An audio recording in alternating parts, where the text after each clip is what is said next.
ಕರ್ನಾಟಕ ಜನತೆಗೆ ನಿಮ್ಮ ಕಾನೂನು ಸಲಹೆಗಾರ ಜೀವನ್ ಕುಮಾರ್ ಮಾಡುತ್ತಿರುವ ವಂದನೆಗಳು. ನನ್ನ ಯೂಟ್ಯೂಬ್ ಚಾನಲ್ ಆದ ಕರ್ನಾಟಕ ಲೀಗಲ್ ಸರ್ವಿಸ್ ಈ ಚಾನಲನ್ನು ನೀವಿನ್ನೂ ಸಬ್ಸ್ಕ್ರೈಬ್ ಮಾಡ್ಕೊಂಡಿಲ್ಲ ಅಂದರೆ ಸಬ್ಸ್ಕ್ರೈಬ್ ಮಾಡ್ಕೊಳ್ಳಿ ಹಾಗೂ ಕೆಳಗಡೆ ಇರುವಂತಹ ಬೆಲ್ ಐಕಾನನ್ನು ಪ್ರೆಸ್ ಮಾಡಿ. ಇಂದಿನ ಈ ವಿಡಿಯೋದಲ್ಲಿ ನಿಮಗೆ ನಾನು ತಿಳಿಸ್ಕೊಡ್ತಾ ಇರೋ ಮಾಹಿತಿ ಏನು ಅಂದರೆ, ಈಗ ಭಾರತ ಮತ್ತು ಪಾಕಿಸ್ತಾನದ ವಿರುದ್ಧ ನಡಿಬೇಕಾಗಿರೋ ಯುದ್ಧ ಹಾಗೂ ಮೊನ್ನೆ ನಡೆದಂತಹ ಆಪರೇಷನ್ ಸಿಂಧೂರ್ ಯುದ್ಧದ ಬಗ್ಗೆ ತನ್ನ ಇನ್ಸ್ಟಾಗ್ರಾಮ್ ಖಾತೆಯಲ್ಲಿ ಅವಹೇಳನಕಾರಿ ಪೋಸ್ಟ್ ಮಾಡಿರುವಂತಹ ಯುವತಿಯ ಬಗ್ಗೆ.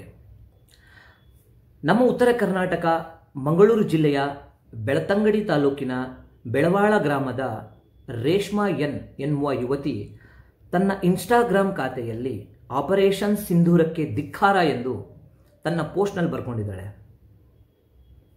ಆಕೆ ಮಂಗಳೂರಿನ ಒಂದು ಪ್ರತಿಷ್ಠಿತ ಕಾಲೇಜಿನಲ್ಲಿ ಓದ್ತಾ ಇರೋ ಕಾರಣ ಆ ಕಾಲೇಜಿನ ಹೆಸರಾಗಲಿ ಆಕೆಯ ಪೂರ್ವಪರದ ವಿಚಾರವಾಗಲಿ ಈ ವಿಡಿಯೋದಲ್ಲಿ ಡಿಸ್ಕಷನ್ ಮಾಡೋದು ಬೇಡ. ಈ ರೀತಿ ನಮ್ಮ ಭಾರತ ದೇಶದೊಳಗಡೆ ನೆಲೆ ಮಾಡಿಕೊಂಡು ಅವರ ಜೀವನವನ್ನು ಕಟ್ಕೊಂಡಿರುವಂತಹ ಈ ರೇಷ್ಮಾ ಎನ್ನವರು ಭಾರತದ ಬಗ್ಗೆನೇ, ಭಾರತದ ಒಂದು ಯುದ್ಧದ ಬಗ್ಗೆನೇ ಅವಹೇಳನಕಾರಿ ಹಾಗೂ ಪ್ರಚೋದನಕಾರಿ ಹೇಳಿಕೆಗಳನ್ನು ನೀಡುವುದು ಕಾನೂನಾತ್ಮಕ ರೀತಿಯಲ್ಲಿ ತಪ್ಪಾಗುತ್ತೆ. ಈಕೆಗೆ ಯಾವ ರೀತಿ ಕಾನೂನಿನಲ್ಲಿ ದಂಡ ಸಿಗಬಹುದು ಎಂದು ಈ ವಿಡಿಯೋದಲ್ಲಿ ತಿಳ್ಕೊಳ್ಳಿ. ಈ ರೀತಿ ನೀವು ಭಾರತದೊಳಗೆ ಇದ್ದು ನಮ್ಮ ದೇಶದ ಬಗ್ಗೆ ಅವಹೇಳನಕಾರಿ ಹೇಳಿಕೆ ಕೊಡೋದು ಟೆರರಿಸ್ಟ್ ಆಗುತ್ತೆ. ಅಂದರೆ ಟೆರರಿಸ್ಟ್, ಭಯೋತ್ಪಾದನೆಯ ಪ್ರಚೋದಕನಕಾರಿ ಹೇಳಿಕೆ. ಇದಕ್ಕೆ BNS ಆ್ಯಕ್ಟ್ ಸೆಕ್ಷನ್ 113 ಪ್ರಕಾರ ದಂಡ ವಿಧಿಸಲಾಗುತ್ತೆ. ಆಕೆಗೆ ಜೈಲಾಗ್ಬೋದು, ಆಕೆ ವಿರುದ್ಧ FIR ಕೂಡ ದಾಖಲು ಮಾಡ್ಬೋದು. ಈ ರೀತಿ ಪ್ರಚೋದನಕಾರಿ ಹೇಳಿಕೆಗಳನ್ನು ಕೊಡೋದನ್ನು ನಿಲ್ಲಿಸಿ. ಇಲ್ಲಾಂದರೆ ನಿಮ್ಮ ವಿರುದ್ಧ FIR ಲಾಡ್ಜ್ ಆಗುತ್ತೆ. ನೀವು ನೀಡಿರುವಂತಹ ಹೇಳಿಕೆಗಳು ನಿಮ್ಮ ವಿರುದ್ಧ ಕಾನೂನಾತ್ಮಕ ರೀತಿಯಲ್ಲಿ ತಿರುಗಿ ಬೀಳ್ತವೆ. ನೀವು ಜೈಲಿಗೆ ಹೋಗೋ ಪ್ರಸಕ್ತಿ ಬರುತ್ತೆ.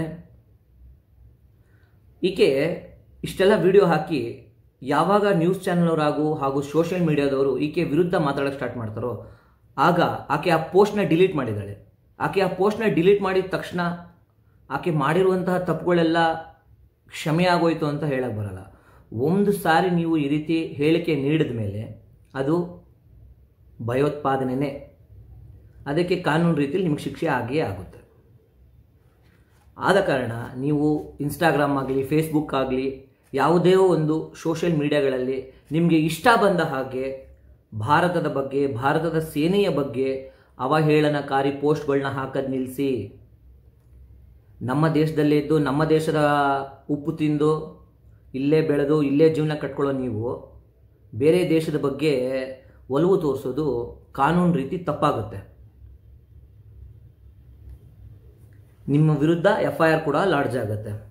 ಆಮೇಲೆ ನಿಮಗೆ ಗೊತ್ತೇ ಇರೋ ಹಾಗೆ ಜೈಲಿಗೂ ಸೇರ್ಕೋಬೇಕಾಗುತ್ತೆ. ಆಗ ನೀವು ತಪ್ಪಾಯಿತು ಕ್ಷಮಿಸಿ ಅಂದರೆ ಏನೂ ಪ್ರಯೋಜನ ಆಗೋದಿಲ್ಲ. ನಾನು ನೀಡಿರುವಂಥ ಮಾಹಿತಿ ನಿಮ್ಗೆ ಇಷ್ಟ ಆಗಿದ್ದರೆ ನನ್ನ ಚಾನಲ್ನ ಸಬ್ಸ್ಕ್ರೈಬ್ ಮಾಡ್ಕೊಳ್ಳಿ. ಹಾಗೂ ನಿಮ್ಮ ಯಾವುದೇ ರೀತಿ ಕಾನೂನಿನ ಸಮಸ್ಯೆಗಳಿದ್ದರೆ ನನ್ನ ಚಾನಲ್ನಲ್ಲಿ ಕಮೆಂಟ್ ಬಾಕ್ಸ್ನಲ್ಲಿ ತಿಳಿಸಿ, ಅಥವಾ ನನಗೆ ನೇರವಾಗಿ ಸಂಪರ್ಕ ಮಾಡ್ಬೋದು. ನನ್ನ ಚಾನಲ್ನಲ್ಲಿ ನನ್ನ ನಂಬರ್ ಇದೆ. ನಿಮ್ಮ ಯಾವುದೇ ಸಮಸ್ಯೆಗಾದರೂ ನನಗೆ ನೀವು ಕಾಲ್ ಮಾಡ್ಬೋದು. ಧನ್ಯವಾದಗಳು ಸ್ನೇಹಿತರೆ.